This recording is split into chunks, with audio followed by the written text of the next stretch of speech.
Bom dia mais uma vez, irmãos. Foi difícil achar Filemon aí na Bíblia? Queridos, Espada ao Alto veio aí para nos lembrar, né, de lermos toda a Escritura, inclusive os livros que nós pulamos aí, não é? Nas nossas devocionais. É importante não esquecermos que toda a palavra é inspirada, inclusive aqueles livros das Escrituras que nós achamos que não tem nada a nos ensinar, não é? Irmãos, nós iniciaremos nossa escola dominical pela graça do Senhor Jesus. Hoje sim, depois de muitos domingos aí eu dando fake news aqui de que nós estávamos terminando o assunto de seitas e heresias, hoje sim nós concluímos o assunto. Hoje é a nossa última aula sobre este tema. Caminhamos bem falando sobre seitas e heresias. Obviamente não falamos sobre todas as seitas e sobre todas as heresias. Se assim fôssemos, nós ficaríamos até o final do ano só sobre este assunto e ainda assim não concluiríamos, não é? Há muitas e muitas seitas e heresias, mas procuramos tratar das principais, daquelas que têm grande influência sobre nossa sociedade, sobre as pessoas à nossa volta, familiares e amigos. E hoje queremos encerrar com mais uma delas, falando sobre o evangelicalismo judaizante, ou a judaização do evangelho, também assim conhecida.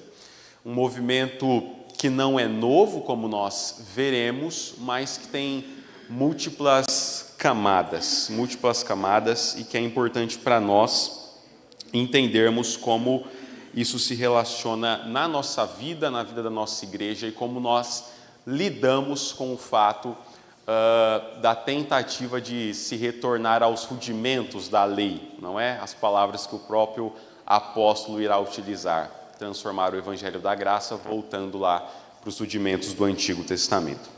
Vamos orar para nós iniciarmos, irmãos? Eterno Deus, nós queremos te louvar, Senhor, te louvar por este domingo, dia do Senhor, dia que nós podemos nos reunir como igreja, como seu povo, em ajuntamento solene, Cristo, e aprender da Tua palavra, ser edificados por ela, cantarmos cânticos espirituais, orarmos a Tua palavra, Senhor, sermos conduzidos por Ti. Obrigado, Deus, por esta oportunidade, porque o Senhor nos sustentou durante a semana que passou e cremos que o Senhor nos sustentará na semana que se inicia hoje. E nós queremos iniciar a semana da melhor maneira, Cristo, te adorando, cultuando a Ti e sendo edificados por intermédio do Teu Evangelho. Nos ajuda nessa manhã, Senhor, nos guia em compreensão da Tua palavra, que ela caia em nossos corações, que ela cresça, que ela dê frutos de arrependimento e que em tudo isso o Seu nome seja eternamente glorificado. Essa é a oração que nós fazemos pelos méritos do Teu Filho Jesus. Amém. Irmãos, antes de nós adentrarmos propriamente o tema, deixe eu definir algumas coisas aqui importantes, alguns pressupostos quando nós falamos de evangelicalismo judaizante. O primeiro deles é que é quase impossível nós falarmos deste assunto sem tocarmos no nome de Israel, sem tocarmos na ideia do Estado de Israel. E nós iremos falar isso durante a aula. E tendo em vista todo o momento polarizado que nós vivemos, deixa eu lhe falar que o objetivo da aula não é de maneira nenhuma demonizar ninguém, ok? E não quero com a aula passar a imagem de que eu odeio judeus, tá bom? Não é este o objetivo. Então a aula hoje não é esse o objetivo dela, tá bom? Não quero que em nenhum momento você saia daqui pensando que o seminarista apoia o Hamas, né? Porque geralmente os debates que nós temos hoje são nesse sentido, né? Se você faz algum tipo de crítica teológica a respeito de uma linha citando Israel, obviamente você se torna um antissemita, e eu não o sou, tá bom? Então, Vamos deixar esses pressupostos aqui estabelecidos. Outra questão, nós estaremos tratando disso, irmãos, a partir de uma cosmovisão teológica. Nós não estamos discutindo a partir de uma cosmovisão política ou de relações exteriores aqui. Não é nada disso que nós estamos tratando. Estamos olhando para este assunto de maneira teológica. O que as Escrituras têm a nos dizer sobre isso, tá bom? Isso é sempre importante para nós caminharmos bem durante a aula e entendermos o que o evangelicalismo judaizante de fato representa para nós. Quero começar, queridos, fazendo uma pergunta aos irmãos. Na opinião dos irmãos, por que os crentes, em nosso país especialmente, têm um apreço gigantesco por Israel? Por quê? Por que os crentes, assim, o evangélico médio brasileiro tem uma visão diferente sobre Israel? Ele não vê Israel do mesmo modo que ele vê, sei lá, o Canadá, ele não vê Israel do mesmo modo que ele vê a Finlândia. Ele tem uma visão diferente sobre o Estado de Israel, sobre a nação de Israel. Por que os irmãos acham que isso acontece? Especialmente o evangélico. Lívia, fala aí para nós. Eu acho que é uma questão mística das coisas, né? Até mesmo por ser o local onde Jesus viveu. Sim. E, além disso, é uma má interpretação bíblica, porque eles acreditam que a descendência, né, de Abraão, referente ao povo de Israel, é uma coisa como se fosse genética, não sei se eu posso dizer, no qual nós temos ciências de que a nossa descendência é a descendência da fé, né? Muito bem. Quem mais, irmãos? Quem acha que tem mais alguma questão? Vai lá, Rogério, olha aí para nós. Pois o Vini levantou aqui a mão, né? Passa aqui para mim. A questão da promessa, a vida evangélica, ela é progressiva. Se a gente ler a Bíblia de capa a capa, a gente vai ver que ela é progressiva. Então, sim, a promessa ela começa em Abraão. E vem Abraão, depois vem Moisés, que tem as leis. Então, da perspectiva jurídica da coisa, Deus implementou ali o sacerdócio através de Arão. Então, a gente tem essa carga histórica da promessa de Deus ali no povo judeu, até porque Deus separou o povo judeu justamente por essa promessa. Então a gente carrega essa carga histórica, só que toda profecia, se a gente pegar os profetas menores, os profetas maiores, fala do reino, que viria o reino, e o reino se cumpriria e tal, e seria em Jesus Cristo e tal, porque a gente entende que é Jesus Cristo, que é a palavra nossa, que é Jesus Cristo. Só que ali em Jesus Cristo não é simplesmente a morte do cordeiro, mas é a troca do sacerdócio. Então, há uma separação, já não é mais os levitas, agora vem Judá. Sim. Então, toda essa parte, esse pacto da lei já não vale mais para a gente. Se a gente pegar em Mateus, logo depois do Sermão da Montanha, Cristo fala assim, ouviste dizer dos antepassados que ele está falando ali é Moisés. Sim. Então ele está falando justamente dessa parte judaizante que hoje a gente carrega, essa carga histórica, e a gente acaba olhando para o Velho Testamento como uma responsabilidade da camada moral, jurídica apenas, e a gente meio que racionaliza a nossa fé, esquecendo a parte e a mudança de Cristo ali, que houve a troca do sacerdócio. A aliança, não é? A nova aliança que agora se inicia em Jesus Cristo e que alguns fazem questão de querer voltar para a antiga aliança, não é? Vai lá, Vini, fala aqui para nós. Basicamente o que foi falado, né? Entender a compreensão de que o povo de Israel seria um povo original, né? Todos nós, aí como se as demais nações fossem adotivos, né? E esses fossem o povo separado. Então aí tem todo esse misticismo por trás também de ainda permanecer na aliança e etc e tal, coisa que a gente entende que não se aplica mais, né? Então, e excluem Cristo da história, né? E a gente não pode excluir. Veja, irmãos, por que é importante nós começarmos pensando nisso? E os irmãos irão lidar e devem lidar, e verão, e redes sociais mostram bastante isso, como essas questões envolvendo Israel estão extremamente presentes e profundamente enraizadas na igreja brasileira. Profundamente enraizadas na igreja brasileira. O evangelicalismo brasileiro, ele vê Israel, ele vê a nação de Israel, ele vê o povo judeu, ele vê os costumes judaicos, as tradições, as leis judaicas, muito presente e muito ativo para a nossa vida hoje. Para a nossa vida hoje.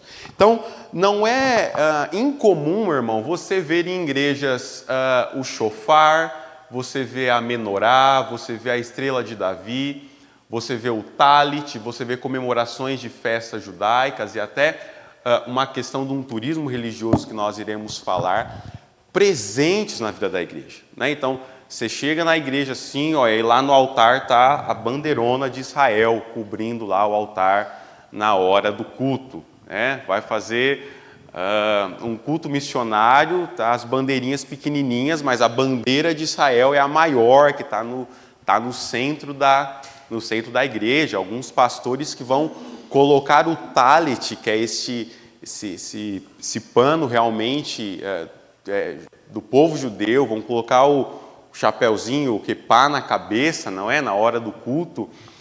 Não à toa, meu irmão, lá em São Paulo nós temos o Templo de Salomão. Temos o Templo de Salomão, que as pedras vieram lá de Israel, meu irmão, para que o templo fosse construído. As árvores ali do jardinzinho do templo vieram lá de Israel. Todas essas questões, não é?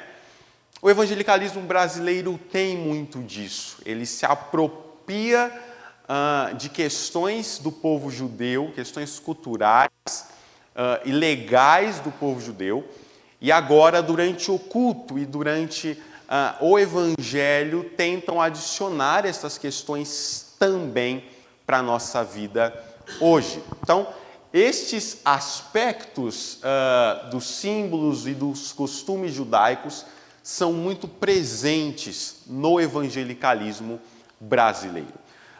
Você vai sempre ouvir, meu irmão, e sempre você verá as pessoas dizendo que o povo de Deus é o povo de Israel. O povo de Deus são os judeus, né? E aí você tenta conversar e argumentar no sentido de assim, até que ponto eles são ou não o povo de Deus? Não, eles ainda continuam sendo o povo de Deus da mesma forma como na antiga aliança, E nós temos um problema com essas questões, porque nós entendemos que o povo de Deus é todo o povo que tem sua fé em Jesus Cristo espalhado por este mundo. Né? O povo de Deus não nasce mais de uma descendência genética, como a nossa irmã falou, mas são todos aqueles que colocam a sua fé em Jesus Cristo, não importando a nacionalidade, o lugar onde você nasceu. Isso é importante, queridos, para nós começarmos a pensar em evangelicalismo judaizante, como essas questões têm influenciado, principalmente, o modo como alguns líderes conduzem as suas igrejas, adicionando práticas que a nova aliança já não mais exige, que foram abolidas e cumpridas em Cristo Jesus. Eu acho que tem 3 raízes, irmãos, que são importantes quando nós falamos desse fascínio por Israel. 3 elementos principais que demonstram essa paixão do evangélico brasileiro quando nós tratamos do assunto Israel. O primeiro deles é essa raiz milenista, não é? É olhar para Israel como este grande relógio de Deus, como essa grande bandeira que está sinalizando ao mundo o que está acontecendo e que, se você quer descobrir mais ou menos quando Jesus vai voltar, se você quer descobrir mais ou menos o fim do mundo, você tem que estar olhando para Israel. Tem que estar olhando para Israel. Isso vai ter, irmãos, um campo fértil no nosso país, tendo em vista que 99% das igrejas no Brasil são dispensacionalistas, né? Acham e acreditam ainda que Israel tem um papel central no cumprimento escatológico das Escrituras. De maneira que qualquer bomba que caia em Israel, ou qualquer bomba que Israel lance contra algum país, é algum aviso divino para nós sobre a vinda do Senhor Jesus. Os irmãos irão se lembrar lá quando ocorre aquela invasão do Hamas, que comete aquele massacre em Israel. A internet ficou empolvorosa com os crentes dizendo, tá vendo? Está perto de Jesus voltar. Está quase, está acontecendo. Esse é o último sinal que faltava, agora é o momento. Mas, meu irmão, deixa eu lhe dizer algo. Este está para acontecer, ele está acontecendo, ele existe desde que Israel foi reconhecido como um Estado independente pela ONU lá nos anos 50. Então, assim, já tem muitos anos que este está quase para acontecer, nunca acontece. Né? Já tem muitos anos que isso ocorre. E deixa eu lhe dizer, Israel está em guerra não é de agora, meu irmão. Tem muitos e muitos e muitos e muitos anos que Israel está em guerra e que Israel vive em guerra com as nações ali do Oriente Médio. Então, os crentes no geral olham para Israel como este relógio, como esta grande bandeira de alerta que está tentando nos sinalizar alguma coisa em relação ao fim dos tempos. Então, a escatologia bíblica, as profecias escatológicas, elas desaguam para o evangélico médio brasileiro se você olhar para a nação de Israel. Se você olhar para a nação de Israel. Muito disso, queridos, é influenciado pela aquela série de livros horrorosa escrita pelo Tim LaHaye, chamada Deixados para Trás. Um trabalho altamente horrível que o Tim LaHaye escreve e que depois vai virar aí uma série de filmes, não é? Deixados para Trás, vai influenciar a mente do evangélico brasileiro, aquela famosa ideia de o Senhor Jesus vir, voltar, deixar um povo, deixar um remanescente, aí você olha para Israel, e Israel tem alguma representação para nós. Então, os crentes brasileiros, no geral, estão olhando para Israel como esta figura. Se Israel tem um papel central no fim dos tempos e na escatologia, eu preciso prestar atenção no que acontece lá para não ser pego de surpresa, para não ser pego desprevenido. Uma segunda raiz, queridos, que apontam este fascínio para Israel é uma raiz mimética. Uma raiz mimética. Mimética vem de mêmese, de fazer mímica, de imitar, de simbolizar. Alguns vão acreditar que estes elementos, queridos, como o shofar, a menorá, a estrela de Davi, possuem alguma raiz espiritual elevada diferente. Entende? Que estes elementos que o povo judeu, ao longo da sua história, desde lá de Abraão, como nosso irmão citou, utilizaram para expressar sua fé em Deus e tiveram o seu uso devido, em momento devido na história de Israel, alguns crentes irão olhar para estes elementos como símbolos sagrados. Então, eu olho para estas questões e tento ver algum tipo de espiritualidade diferente. Eu olho para o talit, eu olho para o shofar, eu olho para as festas judaicas, eu olho para o quepá na cabeça e aquilo representa algum tipo de espiritualidade elevada. Perceba, irmãos, que este não é algo tão difícil de nós pensarmos. Veja, geralmente as pessoas vão a Israel e quando chegam lá, elas precisam se batizar aonde? No Rio Jordão. Por que no Rio Jordão? Porque Jesus se batizou no Rio Jordão. Se Jesus se batizou no Rio Jordão, eu também preciso me batizar no Rio Jordão. Se eu vou a Israel, eu preciso ir lá no Muro das Lamentações fazer uma oração. Eu preciso colocar o quepá na cabeça e fazer uma oração, porque aquele é o muro que restou do último templo. Eu preciso, e não é incomum ver isso, né?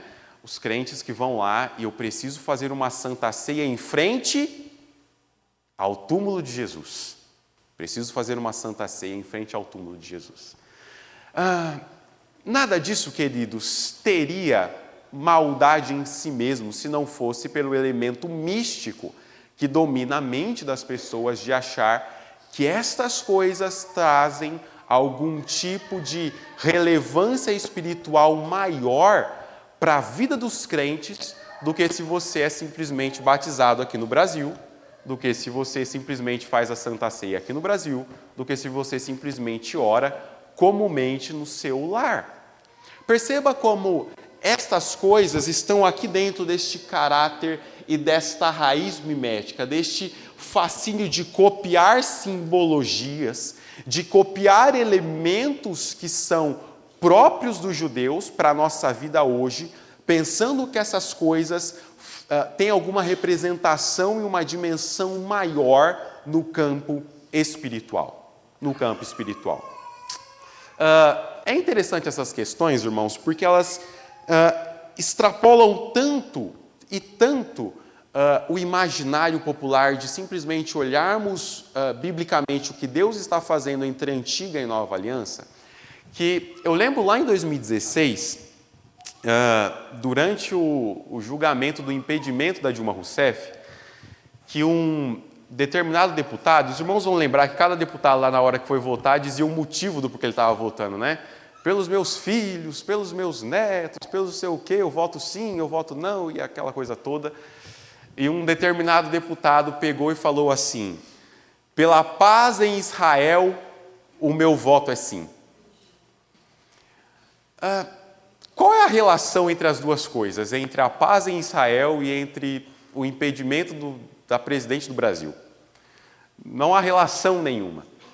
Mas na cabeça daquele deputado, o voto dele, o voto de sim dele, tinha alguma questão com a paz para a nação de Israel. Aparentemente não mudou nada, porque Israel continuou em guerra, não é? E o nosso país de lá para cá também não se endireitou tanto. Mas perceba que há no imaginário popular, para além do evangelicalismo comum, esta questão de olhar para Israel como este grande berço do cristianismo, que de fato o é, mas que ainda tem exemplificações reais e ações reais, concretudes reais para a nossa vida. Quando nós pensamos nessa raiz mimética, nós estamos olhando para isso, das pessoas tentarem ver na nação de Israel algum tipo de simbologismo que a própria Escritura não está trazendo para nós. Há ainda um terceiro, queridos, e este não é tanto pensado, mas ele é próprio quando nós pensamos neste fascínio por Israel, que é esta raiz comercial. De uma forma ou de outra, meu irmão, você vive em um país que a fé se tornou um mercado, e você já deve ter percebido isso. A fé se tornou um produto que é vendido no nosso país. E, obviamente, meu irmão, se a fé é vendida em nosso país, os elementos de Israel nessa cultura de consumismo, com toda certeza, serão levados às últimas consequências para serem consumidos. Perceba que, quando nós falamos deste mercado da fé e deste mercado consumista, pensando nisso em termos de judaização, nós estamos falando literalmente de lugares e pessoas que se organizam para vender esse tipo de fé judaica aos crentes brasileiros. Então, assim, faça sua caravana conosco para Israel, porque lá, quando chegarmos lá, nós faremos a comemoração da festa do Pentecoste, nós faremos a comemoração da festa do templo, nós iremos fazer a Santa Ceia em frente ao túmulo de Jesus. Se você se batiza no Rio Jordão, você tem direito a mais um batismo daqui a 3 anos. Sabe assim, aquele faça um e ganhe outro. Toda essa questão é envolta quando nós pensamos nessa carga comercial que a questão judaica e a questão de Israel se tornou no nosso país. Você tem um lucro financeiro muito alto através de literatura, através de objetos, através de rituais, não é? Então, você quer comprar um óleo para unção no Brasil? É uma coisa. você quer comprar um óleo para unção que foi extraído de uma oliveira em Israel, tem um peso diferente para você. Você quer um pedaço de terra para você orar? É uma coisa. Você quer uma terra que veio lá de Israel? É outra coisa. Você quer um talit bonito para usar no culto? Este é um valor. Agora, você quer um talit que foi feito por um judeu em Israel e que vai vir diretamente de lá para você? É outro valor. Percebam como essas coisas, irmãos, são muito presentes no evangelicalismo brasileiro. A ponto das pessoas olharem e falar assim, não, este produto, ele é original de Israel. Ele é original da terra santa, meu irmão. Da terra santa. Não é? Eu lembro quando o reverendo Lucas falou a nós sobre o islamismo aqui na escola dominical, e como foi comentado sobre as peregrinações que o povo faz até Meca, tendo em vista todo o ambiente religioso que Meca representa para os muçulmanos. Quantos crentes estão fazendo peregrinações para Israel? Com a mesma mentalidade de santidade que o muçulmano vê em Meca. Mas eu acho que no caso do crente tem um fator que é agravante. Porque o muçulmano, ele ainda está fazendo, ele está vendo Meca literalmente como um lugar sagrado e religioso. Tanto é que ele não está nem tirando foto quando ele chega em Meca. Ele não está fazendo selfie, ele não está gravando vídeo quando ele chega em Meca. O crente brasileiro está fazendo isso quando ele chega em Israel. O crente brasileiro, ele chega no túmulo de Jesus e ele vai tirar a selfie dele segurando a Santa Ceia em frente ao túmulo de Jesus. O crente brasileiro vai contratar um fotógrafo especial para o ritual do batismo no Rio Jordão. O muçulmano não está fazendo isso em Meca. O crente está fazendo isso em Israel. O ambiente de consumismo tomou conta da mente do evangelicalismo brasileiro que até o sagrado é deixado em segundo plano. Se fosse só o sagrado e olhar para Israel de forma sagrada, nós já teríamos um problema. Mas o problema é que não é isso. O problema é que além de deixar-se a ideia do sagrado, há-se também a ideia de status. De status. E veja, meu irmão, eu não estou dizendo que você não pode ir para Israel, tá bom? Vá para Israel, meu irmão, leve sua família, visite os lugares, vá com a caravana da igreja. Não há nenhum problema em relação a isso. O que eu estou dizendo tomou-se hoje como algo espiritualmente elevado você ter ido a Israel. Tomou-se algo como, eu sou um crente mais completo porque eu fiz uma oração no Muro das Lamentações. Este é o nosso problema quando nós pensamos na judaização do Evangelho. Quando nós pensamos em trazer práticas da antiga aliança que foram cumpridas ou abolidas em Cristo Jesus e dar a estas práticas uma roupagem de elevação espiritual que o próprio Senhor Jesus não o deu. Que o próprio Senhor Jesus cumpriu em si mesmo, cumprindo toda a lei da antiga aliança. Veja, queridos, que essas motivações, tanto uma raiz milenista, como mimética, como comercial, elas não são excludentes, elas se retroalimentam. Elas se retroalimentam. Uma está alimentando a outra para que permaneçam no nosso cotidiano, na nossa vida, na vida do evangelicalismo brasileiro. Olha como estas questões, queridos, são importantes e agora sim nós pensarmos como as Escrituras irão tratar o fato da judaização. É importante nós lembrarmos, irmãos, que o cristianismo ele tem uma origem e ele começa de fato com o povo judeu. E ele começa de fato em Israel. E é aqui que é a grande questão que para muitos é difícil de entender quando esta separação está acontecendo. O berço do cristianismo, o berço da cristandade se dá através de um povo. E Deus escolhe este povo e este povo é o povo judeu por serem descendência de Abraão. O Senhor Deus faz um pacto com Abraão, e não só um pacto com ele, mas com a sua descendência. E este povo é o povo judeu. Nós precisamos olhar para isso, porque vai haver entre a antiga e a nova aliança uma dificuldade de entender onde acabou o que era rito antigo e onde começou o que agora é os ensinos do Senhor Jesus. Qual é este meio termo? Onde é que termina os rituais do Antigo Testamento e onde que se inicia a nova aliança em Cristo Jesus? Estes são os debates que a igreja e os apóstolos vão ter que travar e vão ter que discutir para fazer com que os crentes entendam os limites entre o antigo pacto e o novo pacto.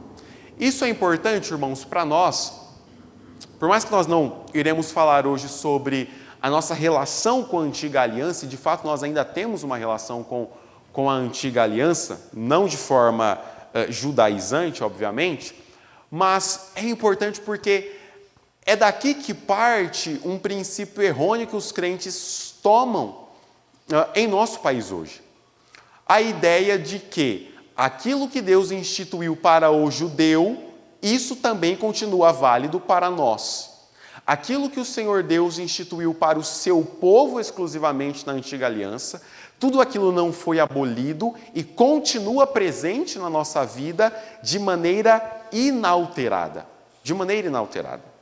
Perceba, queridos, que se fosse por esse princípio, nós já teríamos um problema, porque no Antigo Testamento nós estamos sacrificando animais com vistas à expiação do pecado do povo.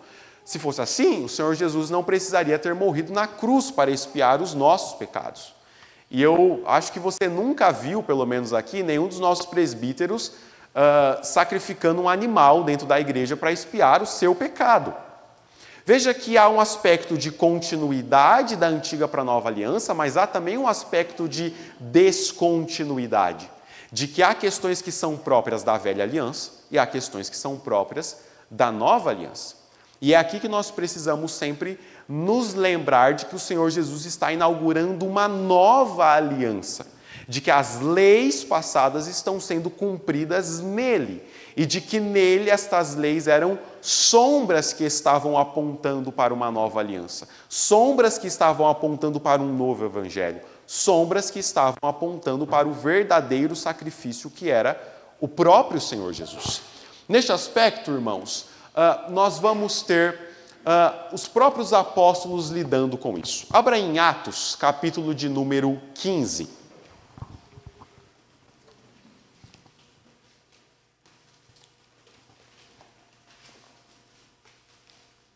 Atos dos Apóstolos, capítulo de número 15.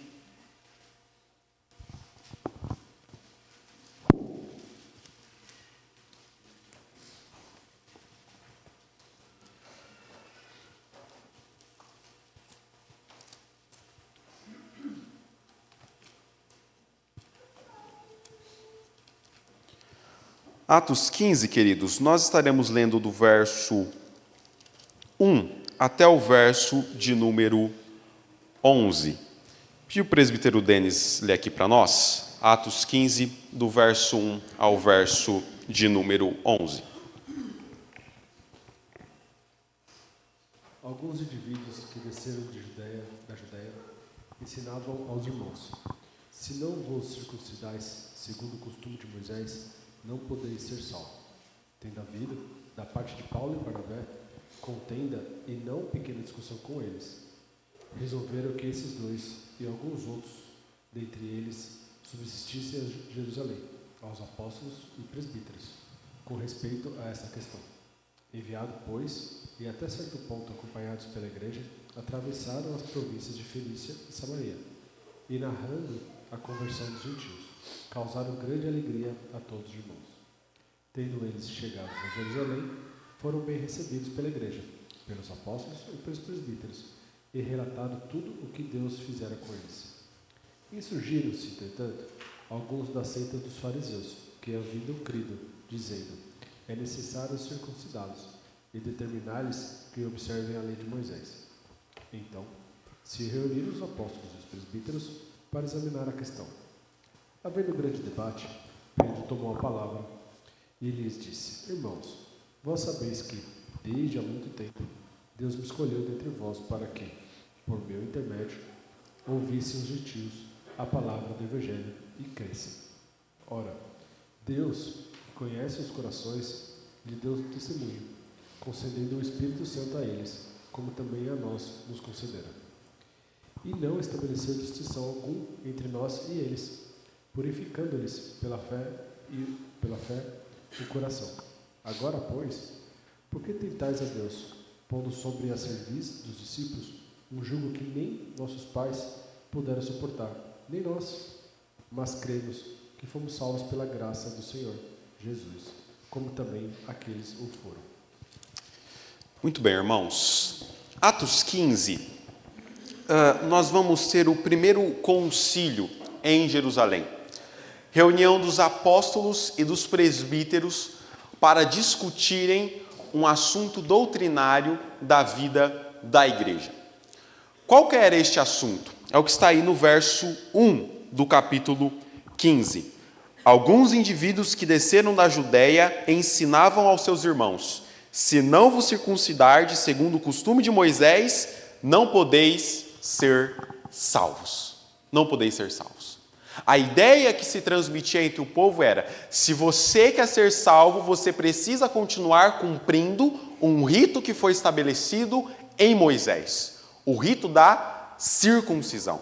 Você precisa ser marcado no seu corpo que você de fato pertence ao povo de Deus, que você de fato é filho de Deus, e você faz isso por meio da circuncisão. Os apóstolos irão olhar para aquelas questões, especialmente o apóstolo Pedro, irão questionar dizendo: olha, nós agora temos em Cristo uma nova aliança. Nós não estamos mais presos a esta questão que foi estabelecida por Moisés. Na antiga aliança, de fato, a circuncisão marcava o povo de Deus, mas na nova aliança, não é a circuncisão que está marcando quem é ou quem não é povo de Deus. Perceba, queridos, que depois do concílio discutir estas questões, o apóstolo Pedro vai dizer assim no verso 11: mas cremos que fomos salvos pela graça do Senhor Jesus, como também aqueles o foram. Percebam que Pedro está estabelecendo algo muito claro aqui para nós, que as pessoas estavam sendo salvas, não eram por serem circuncidadas, mas era pela graça e pela fé no Senhor Jesus. E mais do que isso, Pedro vai dizer, como aqueles também o foram, apontando de que no Antigo Testamento as pessoas eram salvas também, não só porque elas eram circuncidadas, mas porque também havia fé e havia graça de Deus também no Antigo Testamento. Os apóstolos estão estabelecendo isso, e é aqui que nós temos os judaizantes do Novo Testamento tentando reintroduzir na nova aliança e tentando reintroduzir na vida da igreja práticas e costumes que eram próprios da antiga aliança. O apóstolo Paulo vai precisar lidar com isso também lá na carta aos Gálatas. Abra aí, Gálatas, capítulo de número 2. A carta aos Gálatas, queridos, é escrita especificamente para tratar com judaizantes. Especificamente para tratar com judaizantes.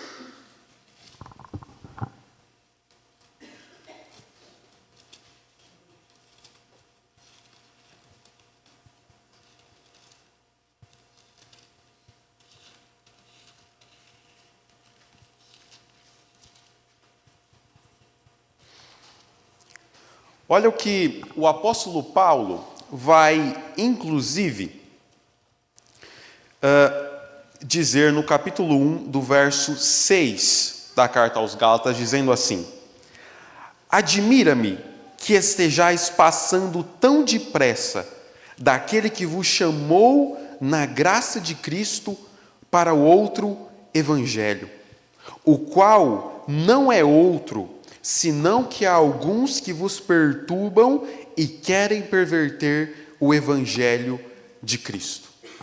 O apóstolo Paulo está tratando com os judaizantes em Gálatas, dizendo: me impressiona o fato de vocês tão depressa abandonarem o evangelho da graça e quererem voltar novamente aos rudimentos da antiga aliança. Abandonarem tão depressa a nova aliança que Cristo estabeleceu, querendo voltar aos rudimentos da lei. E lembre-se lá do que nós acabamos de ler, do apóstolo Pedro dizendo em Atos, quando ele diante do concílio vai dizer: por que nós colocaríamos sobre o povo de Deus um fardo tão pesado que nem os nossos próprios pais puderam carregar? Por que nós voltaríamos novamente ao rudimento da lei que os nossos pais não conseguiram cumprir e que nós agora estamos tentando novamente retornar? Olha, irmãos, como o apóstolo Paulo está lidando com a questão dos judaizantes em Gálatas, olhando para o evangelho da graça do Senhor Jesus. Veja que Paulo vai dizer no verso 11 do capítulo de número 2. Quando, porém, Cefas veio a Antioquia, isto é o apóstolo Paulo narrando, resisti-lhe face a face, porque se tornara repreensível. Cefas aqui é o apóstolo Pedro. Com efeito, antes de chegarem alguns da parte de Tiago, e os alguns aqui da parte de Tiago são judaizantes, comia com os gentios. Quando, porém, chegaram, afastou-se e por fim veio a apartar-se, temendo os da circuncisão. E também os demais judeus dissimularam com ele, a ponto de o próprio Barnabé ter se deixado levar pela dissimulação deles. Quando, porém, vi que não procediam corretamente segundo a verdade do Evangelho, disse a Cefas na presença de todos: se sendo tu judeu, vive como gentil e não como judeu, por que obrigas os gentios a viverem como judeus? Olha o que o apóstolo Paulo está dizendo para o apóstolo Pedro, e os dois estão em um embate. O apóstolo Pedro está comendo com os gentios, com aqueles que não são judeus. Quando os judeus se achegam, o apóstolo Pedro deixa os gentios e se ajunta com os judeus. Havia uma regra entre os judeus que eles não se misturavam com os gentios para comer. O apóstolo Pedro abandona um lado e vai para outro. Olha a resposta do apóstolo Paulo. Se você, Pedro, sendo judeu, está vivendo como um gentil, por que você quer obrigar os gentios a viverem como judeus? Se você, sendo judeu, não consegue cumprir à risca a lei mosaica, por que você quer que o gentil cumpra essa lei mosaica? Olha o que o apóstolo Paulo está lançando luz a nós, irmãos. Se os próprios judeus não estão vivendo debaixo da lei, por que nós nos colocaríamos debaixo dessa lei do Antigo Testamento novamente? Porque nós iríamos querer viver debaixo dos rudimentos da lei que foi cumprida em Cristo Jesus. Perceba que o apóstolo Paulo vai dizer que isso é tão chamativo que até Barnabé está se deixando ser seduzido pelo fato de voltar aos rudimentos antigos. Não é de hoje, irmãos, que nós temos crentes tentando viver como judeus. Não é de hoje que nós temos crentes tentando voltar a um judaísmo, tentando voltar a uma lei judaizante que foi cumprida em Cristo Jesus. Veja que estas questões, queridos, têm uma instrução final de que eles deveriam permanecer firmes na liberdade que foi conquistada em Cristo Jesus. Que eles não deveriam voltar às práticas antigas. E as Escrituras vão nos dizer que voltar às práticas antigas é lançar novamente os rudimentos da fé, é lançar novamente as bases da fé. O autor aos Hebreus vai novamente usar uma expressão que é maravilhosa quando ele está tratando do Antigo Testamento, dizendo que todas aquelas coisas eram sombras que apontavam para o porvir. A sombra não é a realidade, meu irmão.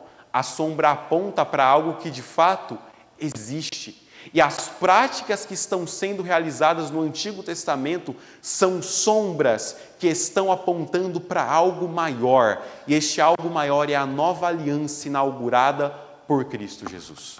Perceba como isto é importante, irmãos, e pensarmos nessas questões de como esse legalismo foi tão sedutor a ponto de pressionar líderes experientes da Igreja de Cristo, como o apóstolo Pedro e como também Barnabé. Essas questões, irmãos, nos levam a uma síntese daquilo que o ensino judaizante está tratando e daquilo que o Evangelho está tratando. Que a graça de Cristo mais práticas da lei levam à salvação, enquanto o Evangelho coloca a salvação completa somente em Jesus Cristo. De que nós não somos salvos porque estamos cumprindo rituais. De que nós não somos salvos porque estamos cumprindo obras da antiga aliança. Pelo contrário, nós somos salvos porque nós temos a fé naquele que cumpriu perfeitamente estas obras e estas leis da antiga aliança. Perceba, queridos, como tudo isso é importante, como falta ao cristão médio brasileiro um entendimento básico de como as alianças estão funcionando, da passagem dos ritos do Antigo Testamento para a nova aliança em Cristo Jesus. E eu acho que o apóstolo Paulo ainda não sabia, meu irmão, de que séculos depois nós estaríamos em 2026 debatendo o fato de cristãos que ainda querem voltar aos rudimentos da antiga aliança. Veja, queridos, talvez nós pensamos que essas são questões próprias talvez do neopentecostalismo ou do próprio pentecostalismo, de iniciar-se o culto e aí vai alguém lá na frente e toca o chofar, sabe assim, para anunciar que o culto vai começar.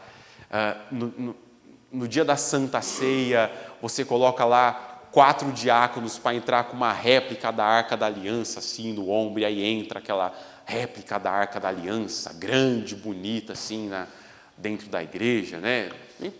Tinha que ver um dia, né, Denis, uns 4 diáconos da nossa igreja, só para a gente ver como é que ia funcionar isso aqui, né, Fogaça? Colocar alguns diáconos para entrar, assim, com a Arca da Aliança dentro da nossa igreja, né, e dar aquele ambiente místico, aquele vislumbre, olha só, a Arca da Aliança. Meu irmão, isto é voltar aos rudimentos da fé, que o Senhor Jesus está nos ensinando a não o fazer e a manter-se na liberdade que Ele conquistou a nós por meio da cruz. Vai lá, Vini.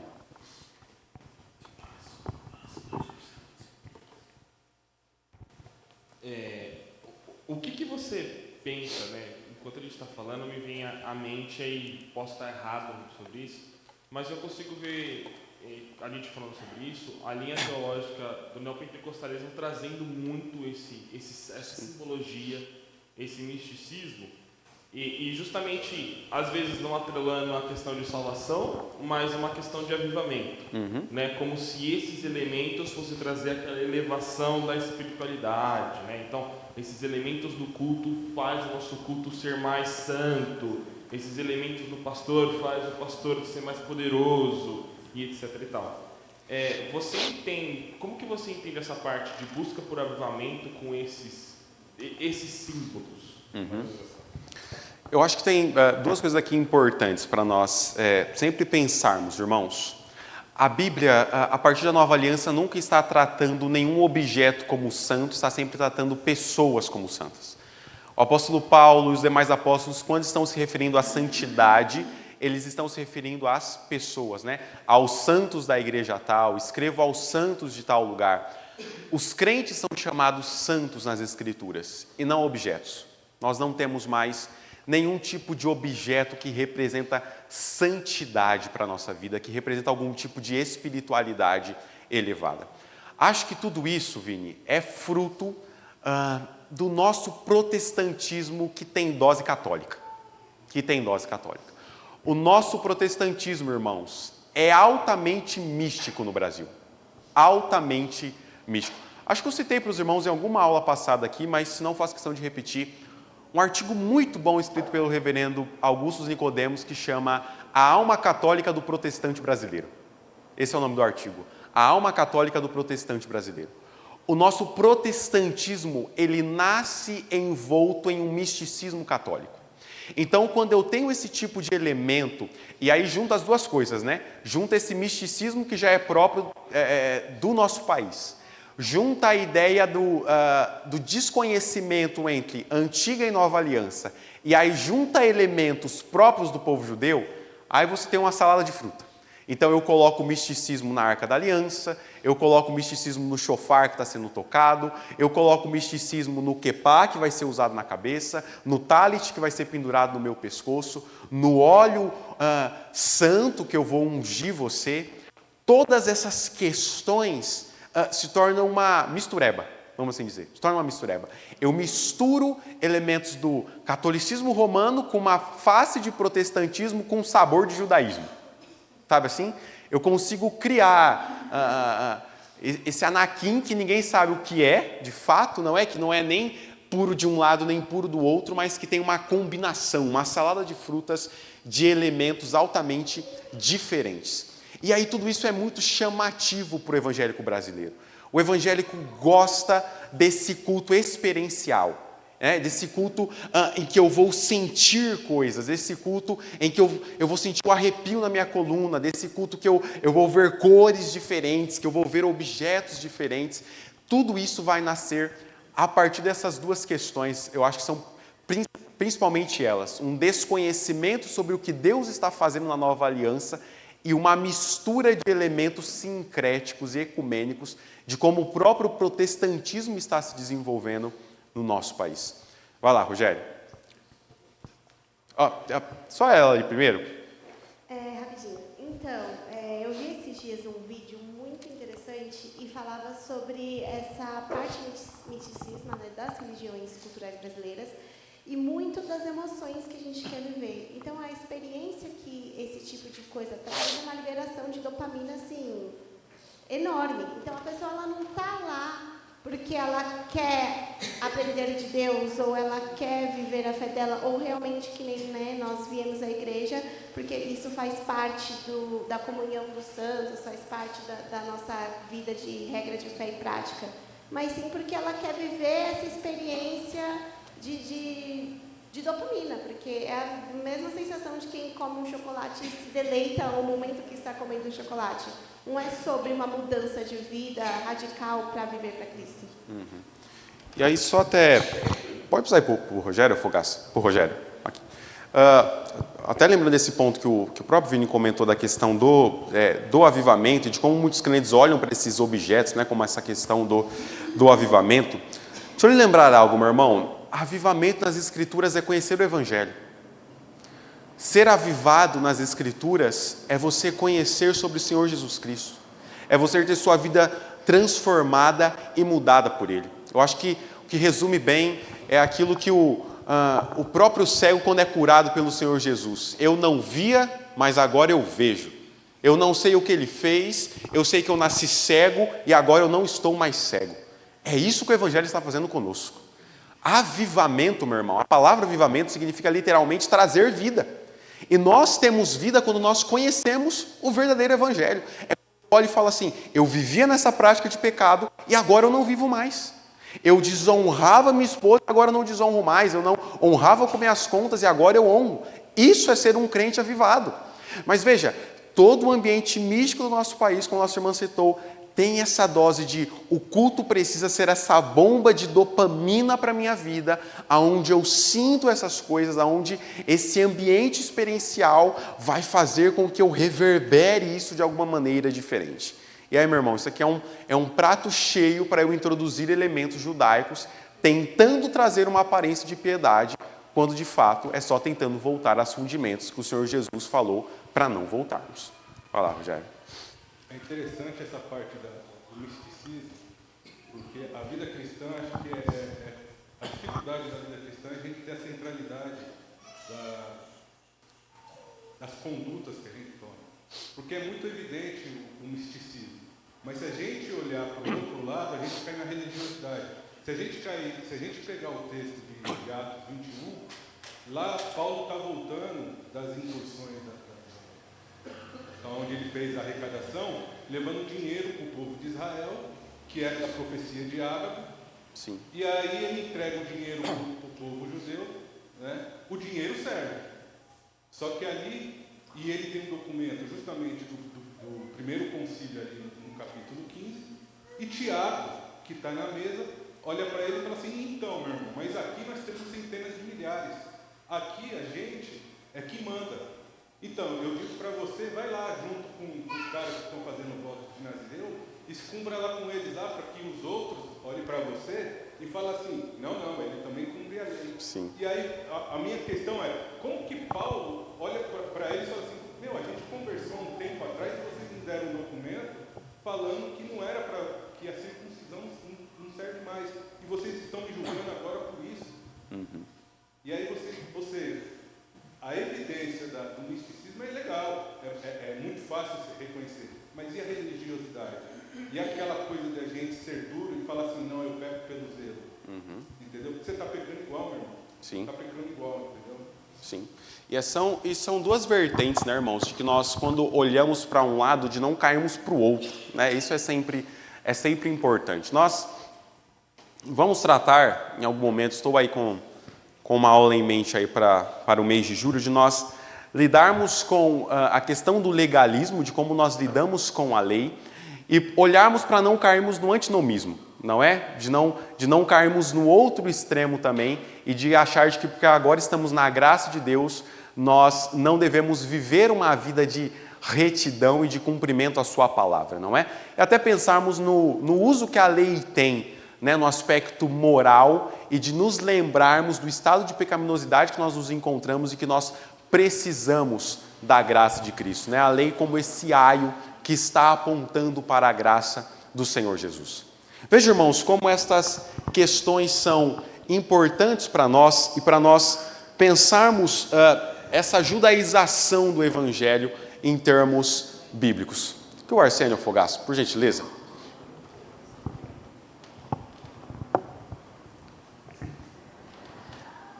É preciso considerar que no Brasil as religiões ela tem um fundo místico, né? E aí a gente percebe um crescimento de igrejas, principalmente neopentecostais e pentecostais, tem muito a ver assim, ela sai muitas vezes de uma religião animista e aí ela chega na igreja, isso se vê muito relatos de missionários também, né? Que eles saem, os povos saem de religiões animistas também, e aí chega na igreja, muitas vezes a primeira geração ela tenta fazer algo, vamos dizer assim, mais reformado. Depois vai entrando aspectos de rituais que existem, vai incorporando isso aí. Então vai fazendo sincretismo com o que era nas outras religiões, cheio de simbolismo, cheio de elementos, né, no culto, e começa a se incluir isso também. Então essa evolução é importante perceber na igreja, principalmente brasileira, né, que traz esses elementos para quê? Para mostrar, falar, tá vendo o elemento que você tinha na outra religião? Nós temos aqui também, mas aqui é um elemento que existe na Bíblia, o Senhor não existe na Bíblia. Veja, queridos, como todas essas questões não são simples de nós olharmos e não são vistas por um único caminho. Nós não olhamos elas de uma maneira anacrônica. Nós estamos pensando ela em todos os caminhos que levam a isso. De como os crentes brasileiros estão, em alguma medida, dentro deste espectro de pensar uma exigência, uma motivação e cair em erros teológicos que foram combatidos pelos apóstolos e que agora estão voltando à tona para a igreja brasileira. Veja como a síntese daquilo que nós pensamos sobre os judaizantes ali nos textos que nós lemos e até como a igreja moderna trata essas questões se desenvolvem da mesma maneira, não é? No século I você tem a circuncisão e a guarda da lei de Moisés como uma exigência, e agora você tem ali o uso de elementos judaicos como uma espécie de representação de uma espiritualidade diferente, de um tipo de cristianismo diferente, de um tipo de cristianismo mais elevado, superior, para além daquilo que as Escrituras estão tratando. Há, inclusive, irmãos, um misticismo colocado no próprio nome do Senhor Jesus. Essa palavra aqui, queridos, é o tetragrama de Deus, não é? Yahvé, e aqui embaixo é Shalom. Eu já fui em cultos, irmãos, em que o pastor não falava a palavra Deus, ele falava a palavra Yeshua HaMashiach. A palavra, é a frase em hebraico que significa o Messias prometido, ou Jesus o Messias, né? Era a ideia de que se eu falasse Yeshua, em vez de falar Deus, aquilo tinha algum tipo de mística espiritual elevada. Algum tipo de mística espiritual mais elevada, não é? Alguns crentes que vão lá e aí tatuam aqui, né, no dedo assim, ó, o tetragrama, né? O YH, o WH, que é do Yahvé. Ó que bonito. Não é mais bonito, William, falar Yahvé do que falar Deus?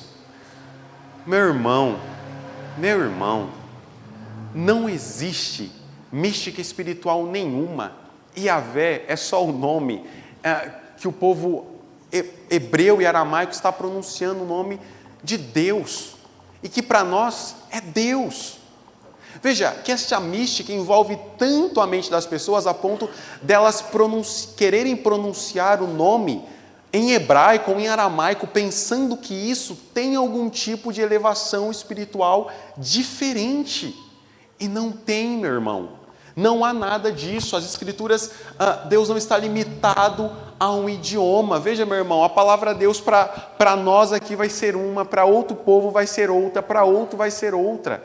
Veja que esta ideia não transmite nenhum caráter representativo para nós como povo de Deus. Como povo de Deus. Mas tudo isso está envolto nesta ideia judaizante de pensar o Evangelho a partir de um pensamento, a partir de uma cosmovisão judaica. Todas essas questões, queridos, nos levam ao último ponto que eu queria tratar com os irmãos. E este, novamente, por isso que eu comecei a aula lá falando, não sou antissemita, tá bom? E não pense que eu estou, não saia da aula falando que o Samuel defende o Hamas, porque não defendo, tá bom? Mas, irmãos, isso nos leva, de alguma maneira, e pensar isso para além de como este ambiente de judaização do crente brasileiro, né, do evangélico brasileiro, leva as pessoas a olharem para Israel para além de um ponto de vista teológico, para além de uma cosmovisão teológica, e pensar a cosmovisão política a respeito do Estado de Israel, de fato, como uma nação sacralizada. Como uma nação sacralizada. Deixa eu lhe falar algo, meu irmão.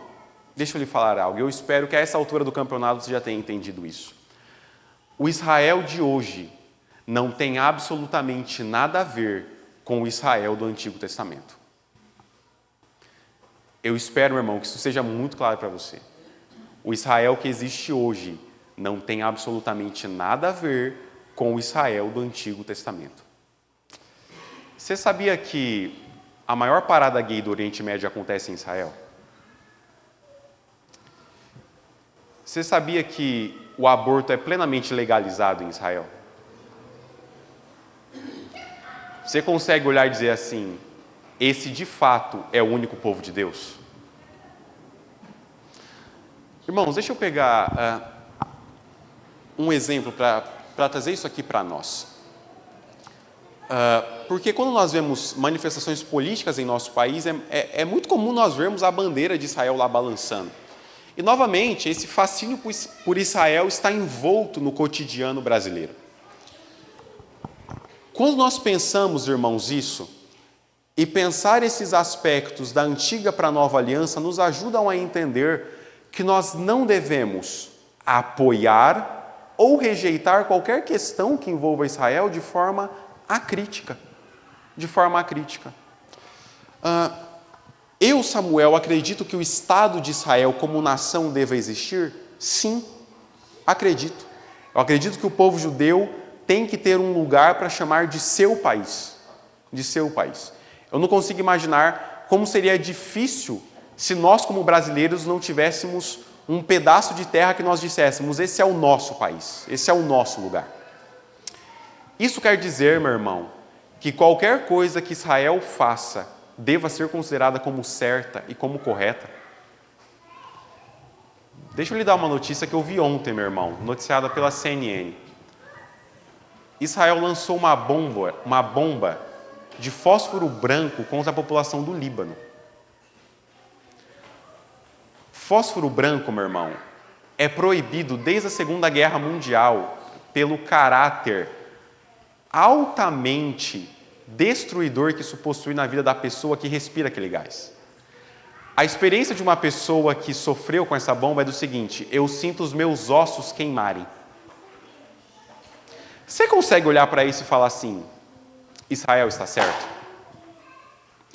Veja, queridos, eu não estou entrando no mérito do debate de quem está certo ou de quem está errado em termos de guerra.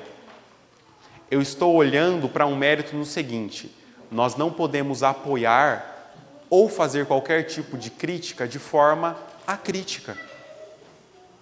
Eu não posso olhar e falar assim, porque é Israel, qualquer coisa que Israel faça, eu irei apoiar. Ou qualquer coisa que Israel faça, eu irei rejeitar. Os dois lados caem em erros. Porque há aqueles, e tem crescido no mundo, isso de fato é um dado preocupante, tem crescido o antissemitismo no mundo de forma exponencial. Pessoas que nutrem ódio pelo povo judeu.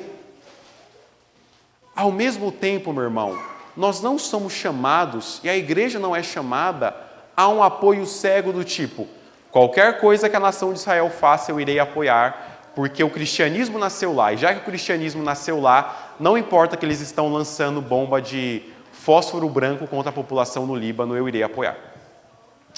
Você percebe a diferença, meu irmão, entre olhar para uma coisa a partir da lente teológica e olhar para Israel a partir da lente geopolítica? Como são coisas diferentes. E como nós, como crentes, somos chamados a orar pela paz desses povos. Qual é, Samuel, a minha responsabilidade inclusive que o salmista vai dizer, não é? De nós orarmos pelo povo em Israel. Ore pela paz naquele ambiente, meu irmão. Ore pela paz naquele lugar. Ore para que Israel viva em paz. Ore para que aqueles países vivam em paz. Ore para que eles cheguem de fato em um acordo que seja bom para ambos. Agora, meu irmão, por favor, não pense que o Israel de hoje está representando os interesses de Deus na terra, porque não está. Porque não está. Sabe quem é o povo de Deus na terra, meu irmão? A igreja. A igreja é o povo de Deus na terra. Olha o que Romanos, e o apóstolo Paulo vai nos dizer aos Romanos capítulo 9, porque não são todos israelitas os que descendem de Israel, nem por serem descendência de Abraão, são todos filhos de Abraão. É a igreja, meu irmão. O Senhor Deus tem compromisso com o seu povo espalhado por essa terra. Não importa se você nasceu no Brasil, no Uruguai, ou se você nasceu em Israel. Nascer etnicamente de um lugar não te faz filho de Deus automaticamente. Meu irmão, cuidado com a posição que você toma, a ponto de pensar que se Israel fez tal coisa, então eu irei apoiar. Porque é Israel, e sendo Israel, Israel está certo. Nós não olhamos assim, irmãos. Veja, nós não criticamos de forma crítica e nós não aceitamos também qualquer coisa de forma crítica. Nós estamos olhando essas coisas através da cosmovisão bíblica. Como é que a Bíblia me orienta a olhar para essas coisas? Com exagero ou com prudência? Como é que a Bíblia me orienta a enxergar essas questões no mundo? De maneira a um apoio cego e restrito ou de maneira a dizer, isso aqui está certo, mas isso aqui está errado? Nós precisamos olhar para isso, irmãos. Todas essas questões, quando nós pensamos em um evangelicalismo judaizante, estão correlacionadas, porque elas estão se retroalimentando. Que Deus nos abençoe, queridos, e nos conduza nesta jornada de sabedoria para a glória dele. Vamos orar, irmãos? Feche seus olhos. Eterno Deus, nós queremos te louvar, Cristo. Queremos te engrandecer pela sua graça, pela sua misericórdia, pelo seu poder sobre as nossas vidas por esta manhã. Queremos te louvar, Senhor Jesus, porque o Senhor tem nos dado a oportunidade de estudar a sua palavra, crescermos em conhecimento. Te louvamos, Senhor, pela oportunidade que nos concede. Que a tua palavra, Senhor, seja o nosso alimento, a nossa dádiva, a bússola que guia a nossa vida. Lhe pedimos, ó Deus, nos conduz pelos caminhos de sabedoria e prudência. Nos conduz em retidão ao teu evangelho, Senhor, que nós não caiamos nos rudimentos da antiga aliança, mas que nós lembremos que foi para a liberdade que o Senhor nos libertou. Assim nós oramos, Senhor, nos conduz pelos méritos do teu Filho Jesus. Amém.